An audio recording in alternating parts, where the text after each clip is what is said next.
All right, South Carolina drops the series opener against Georgia in a real shootout, 14-10 on Thursday night, and now it's Friday morning. It's about 1 in the morning when I'm recording this. So right out of the gate, Georgia got all over Roman Kimball, who had another rough start, another rough outing. He only lasted 1/3 of an inning, only recorded 1 out, gave up 4 runs, and right away you could tell something was just off. He walked the leadoff batter, then served up an RBI double to Charlie Condon, who we'll talk about here a little bit more in a second. But very quickly, it looked like it was going to be one of those games where Ty Good's going to have to come in early and pitch a lot of innings to try to alleviate how much South Carolina's bullpen was going to be used. And unfortunately for Kimball, he serves up a 3-run homer, and that's the end of his outing. And then Ty Good's got to come in and really play mop-up duty very quickly. And for the most part, I thought Good pitched very well for South Carolina tonight. Did give up 2 homers, but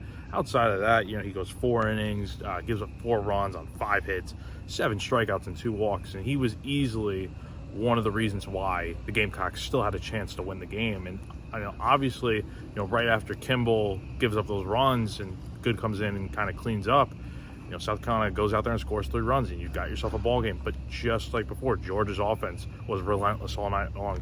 Charlie Condon hit a long mammoth homer, and Georgia had 5 homers, I believe, tonight. That's really the story of the night, is that this Georgia offense, just anytime South Carolina tried to do something, even in the late going, when the Gamecocks got some more runs on the board, Georgia was just way too much. And when you're scoring 14 runs, you should win in most cases. But at the same time, for South Carolina, when you're scoring 10 runs, just like they have been averaging the last 7 or 8 games, you should expect to win too. And I think this game really does come down to the pitching. And a lot of guys came in there after Good, and Tyler Dean struggled mightily. Drake Quinn, I'll give him credit. He did what he had to do, pitching in a real mop-up duty role. Went 3 innings, giving up 2 runs on 2 hits with 4 walks and 3 strikeouts. But again, it was just a little too late for South Carolina.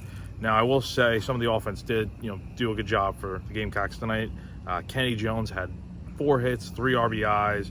Blake Jackson had 2 RBIs as well. So did Dalton Reeves. He went 2 for 5 tonight. But I think the thing is that it was a little too late, and there were just too many periods in this game where Georgia was doing a lot more than South Carolina. So the good news is your offense is still clicking on all cylinders. The bad news is your pitching's kind of a mess right now. And we'll see what happens tomorrow, now basically today. Eli Jones will get the start in the middle game of this series for South Carolina, as the Gamecocks look to even this series up heading into the finale on Saturday afternoon. But first pitch will be at 5:30 p.m. on SEC Network here at Founders Park on Friday. That's going to do it for me tonight. I'll be back here at Founders Park tomorrow. I'll also be on 107.5 The Game at, I believe, 9:15 tomorrow morning to talk some baseball with Tyler Head. So be sure to stay tuned for that as well. But that's going to do it for me, like I said. For GamecockCentral.com, I'm Jack Veltri.